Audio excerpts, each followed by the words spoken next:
Good afternoon, ladies and gentlemen. Big Mike back here with you once again. And today I am bringing you my predictions for Impact Wrestling's Under Siege, which takes place tonight. Yeah, that's right. I'm sorry I didn't get this out earlier. Time got away from me the other day. And I ended up doing some other stuff. So I'm bringing this to you the day of. And I hope you guys enjoy. I hope now go grab yourself a snack, something to drink, and let's get into it. So we got two pre-show matches on this card. First one is Janelle Shaw going one-on-one against one half of the Knockouts Tag Team Champions, Madison Rayne. A little bit of a sad news to report as the Inspiration, the former Iconics, have now retired from wrestling. Now, if you're an old school wrestling fan like me, you don't always, these retirements don't always stick.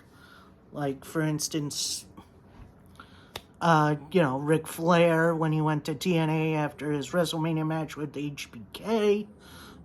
Terry Funk, the 100 times he's come out of retirement, the sick bastard. But it does seem like the Inspiration are going another way in their careers. So I wish them well in their future, and maybe we'll see them somewhere down the line. Maybe. Either way, that's fine. So Janelle has kind of been inserting herself in segments involving the tag team champions, including, I believe, challenging them once in a multi-man with Lady Frost. But as of right now, she does not have a partner, so maybe we could see a run-in or something? I don't know. I don't know who would team with Janelle Shaw. She's kind of a me first kind of character, and that's fine. Overall, I think Madison Rayne gets a win. Although Janelle is really new to Impact, so maybe she could use. But I don't want to see the champ get pinned. No.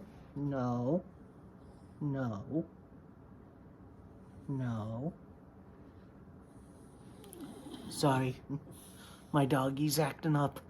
Where was I? I'm a little bit torn on this because I don't want to see one half of the champions get pinned right now. But Janelle Shaw is also, like, really new to Impact. So I think I think she could use the win here. And then maybe afterwards she challenges for the tag titles with a different partner. Maybe Alicia Edwards. Maybe. She's not really doing anything. Yeah, either way, I think Shaw gets a win here. Next up, we have a one-on-one match, which should be excellent. As AAA's Cruiserweight Champion, Laredo Kid, making his Impact return, takes on Rich Swann. Now, Swann has been in a pretty popular tag team with Willie Mack. Now, Willie Mack his contract has expired, and now he's decided to go elsewhere. I do wish him well, and whatever the hell he does. So, yeah, this is kind of the start of Rich Swann's, or the reboot, I should say, considering he's been world champion, which is crazy to think about.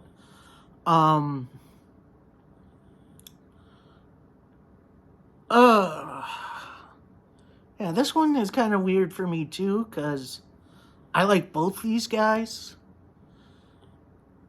But if we're going to get serious with Swann in a little bit, maybe give him a bit of a push, I think Swann needs a win here.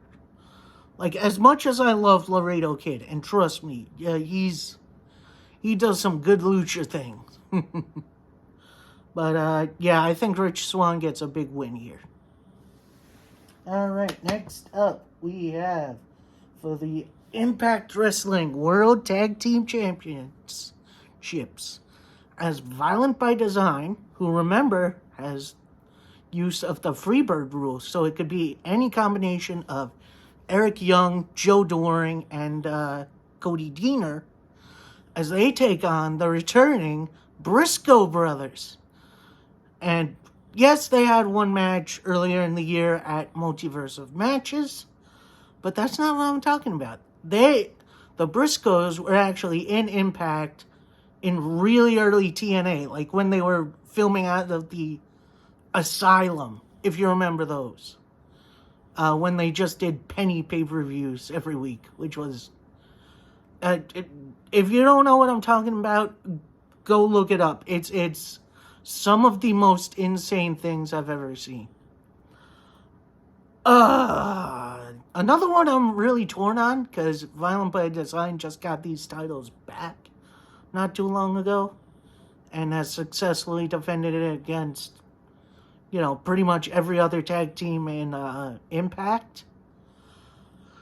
But I really do like the Briscoes. Them boys, I feel like after losing the Ring of Honor tag team titles, have been a little directionless. Although they've been doing some good things in NWA. But, yeah, I think, here's what I think. I think there's some shenanigans that goes down in this match where we see Violent by Design retain, but then maybe later on we see, Briscoe say, oh, we got screwed. There's no way we should be champions, etc., etc. So I'm thinking they lose here via whatever shenanigans. And, yeah, maybe they get them at Slammiversary. Actually, that's a good idea. Ooh, I like that. I'm okay with that.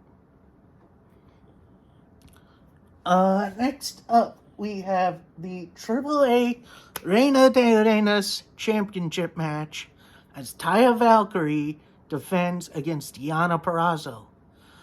Purrazzo has had a very sad couple of weeks. Rebellion, she lost her AAA title to Taya Valkyrie. This past Wednesday, she was on Dynamite and lost her ROH title to Mercedes Martinez in what I thought was a really decent match. Although I wish the crowd was a bit louder, but I digress. So, yeah, this is Purrazzo looking to get one of her titles back. In which, personally, I don't think is going to happen. I do hope Taya sticks around a little bit for now, but I think what the plan is going to be is that you have Purrazzo kind of refocus and go after the Knockouts Championship, which I am all here for. So, yeah, I think Taya Valkyrie gets the victory here, and then she takes her title back to Mexico. Although, I hope she sticks around with Impact for a little while, at least. Like, she's very talented. Next up, a big old 10-man faction warfare match, as we have the Bullet Club being represented by Jay White, the Switchblade, Chris Bay, Doc Gallows and Carl Anderson, and the returning from Japan, El Fantasmo, who had a really, I think it was at last year's Under Siege, where El Fantasmo and Josh Alexander had a match for the X Division Championship, if I'm remembering that right. Yeah, I think that was the match, and they did really good. And they are taking on Honor No More, which is being represented by Eddie Edwards, Kenny King, the OGK, Matt Taven and Mike Bennett, and Vincent. Here's the thing. Other than Eddie Edwards picking up some big wins, Honor No More has kind of fallen a little flat. Like, don't get me wrong. I'm here for this faction war. It's great. But I think Honor No More needs some more high-profile wins. Now, am I saying this is going to be their win? I don't know. Here's what I think would happen. I think we have Bullet Club win here. And then Eddie Edwards kind of turns on his current group and maybe brings out some new, fresh faces from Honor No More. There are some free agents out there from Ring of Honor's days, before Tony Khan purchased it, that I would love to see in the company. Like, let's get Shane Taylor. He's someone I wouldn't mind seeing on Impact. God, who else? Josh Woods, if he's available. I know he's been doing some stuff with AEW, and I'm not really sure what his standing with the company is there, but, you know, there's still tons of talent out there that I feel like would fit very well in a sort of rebooted Honor No More. You know what I mean?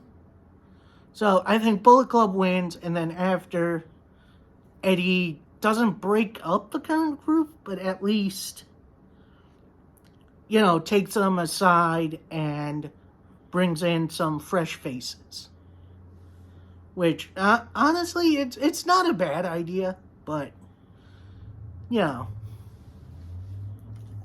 Next match is for the Knockouts Championship, as Tasha Steele takes on Decay member Havoc.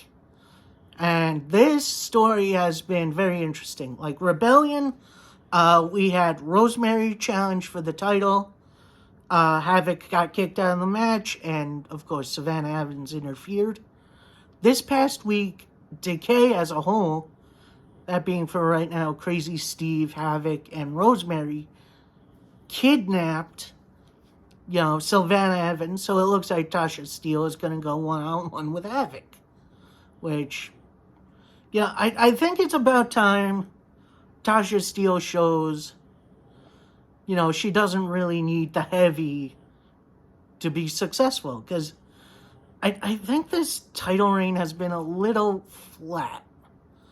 Like, it's every match starts out great, some good action, and then Evans interferes. And it happens every time, and I think this is the match where Tasha Steele proves not only is she a worthy champion, but she can also hang with some of the best. So I think Tasha Steele wins here, and then she ends up saving her heavy, Savannah Evans. Did I skip something? No, I don't think I did. No, I didn't. Okay. Next match, singles match, we have Chris Sabin taking on Steve Maclin. Maclin has been doing really good lately. He has kind of thrown his hat into the world title ring, which, personally, I'm kind of here for. Like, let's have this guy get an opportunity. I feel like he's earned it. But one thing standing in his way is Chris Sabin, a former world champion himself. A former everything champion, honestly. I think Sabin is pretty decorated. Not only in Impact, but in, like, Ring of Honor, and I think the Guns had a run in New Japan, I believe. I don't know. So, yeah, I think Maclin stays dominant here, and then the future feud is going to be Maclin versus Josh. Speaking of Alex Shelley, he has a one-on-one match against Speedball Mike Bailey. Now, I do believe they had a match in the past on Impact. Either on Impact or it was on another show, I forget. And it was superb. So I expect more of that here. And I also expect Mike Bailey to get a big win here. I think it's about time to maybe crown him X Division champion. I thought that's what they were going to do at Rebellion, but kind of sadly I was wrong. But I do think we're going to continue his momentum. Next up, singles match for the X Division Championship. As current champ, Ace Austin takes on Trey Miguel. Now, of course, Trey Miguel and Ace Austin were along with Mike Bailey at Rebellion, were in that awesome triple threat match. Here's the thing. Ace Austin has been announced for the New Japan Best of the Super Juniors tournament. So, and that's starting, I believe, in June or July, I believe. And it's a long, round-robin tournament, and it's going to be fun. Would they make Ace Austin... And there's the thing. He's probably going to be away for a couple months. So, would he take the X Division title with him? Or does he become like a one-and-done type of champion? That's the question. I believe Ace Austin is going to keep the title for now. And then maybe once in time for Slammiversary, he's going to defend it in like Ultimate X or something. So yeah, I think Ace Austin's going to retain. And finally, our main event of the evening for the Impact Wrestling World Heavyweight title. As the walking weapon, Josh Alexander takes on New Japan star Tomohiro Ishii. Oh my god, I can't wait for this match. This is going to rule. And I'm not really as torn on this one. Josh is definitely going to retain. I think it's going to be a hell of a bout. And I think after the match, we're finally going to get an answer onto who this vignette has been about. And it's kind of pretty obvious it's going to be Sami Callihan, in which, Josh Alexander, Sami Callihan feud. Sign me up. However, I do not believe he's coming alone. There are plenty of free agents out there that could be a very good group, including the AOP, who just announced they're kind of doing their own show soon. There's like women like Ember Moon and Tegan Knox, Nixon Newell. So I do believe Sammy's going to be coming for the world title, but I don't think he's coming alone. So, that is it for me. I hope you guys enjoyed. I will try my absolute best to get the reactions up on Monday. Latest I'll do it is Tuesday, which I'm sure it'll be fine. And then I will also next week be doing my predictions for Capital Collision, New Japan Strong's next show, which looks like it's going to be a hell of a lot of fun. Alright, I hope you guys enjoyed. Please like, comment, subscribe. Let me know your predictions for this show. Let me know which match you think will steal the show. And most of all, I hope you have an awesome day. Stay safe. And I'll see you on the next one. Peace.